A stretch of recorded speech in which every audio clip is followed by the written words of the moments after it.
But let's talk about Anthony Richardson here again, the 7th quarterback coming off the board. I know he's a top 10 guy for you, Dave, but would you have taken him over Justin Herbert and Trevor Lawrence? Jacob drafted Anthony Richardson as if he shot through the ceiling, through the roof, out of the atmosphere, and landed on Saturn. And not even the rings of Saturn, the actual planet of Saturn.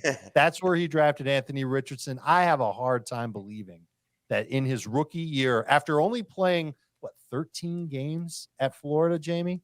Maybe a few more than that when you add up all the games he partially played in before last year. Mm-hmm. I have a hard time believing that he's going to outperform Justin Herbert and what other quarterback? Trevor Lawrence went after him. I know that there's crazy upside with Richardson. I see it.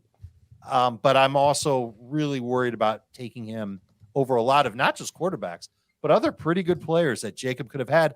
I wonder if he could have waited a full 2 rounds before taking Anthony Richardson instead of taking him at 60th overall.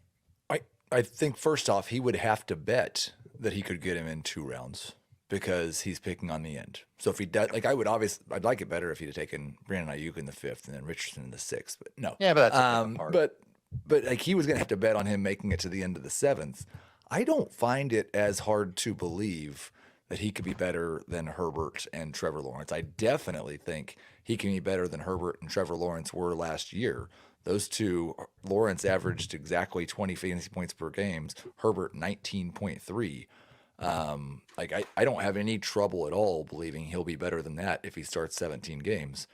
And the fact that he landed with the guy who just transformed Jalen Hurts into an MVP and MVP candidate and one of the best fantasy quarterbacks, I expect 10 plus rush attempts from Anthony Richardson. That makes you a top 12 quarterback. So taking him in the round 5 for me sounds a lot worse than taking him at QB 7. I think Dave, you've already got him ranked inside your top 10 quarterbacks, right? So I actually moved him up a spot. Yeah. So he's taking him maybe ahead of 2 quarterbacks. Well, Trevor Lawrence has to do a lot better than he's ever done to do what I would expect from Anthony Richardson.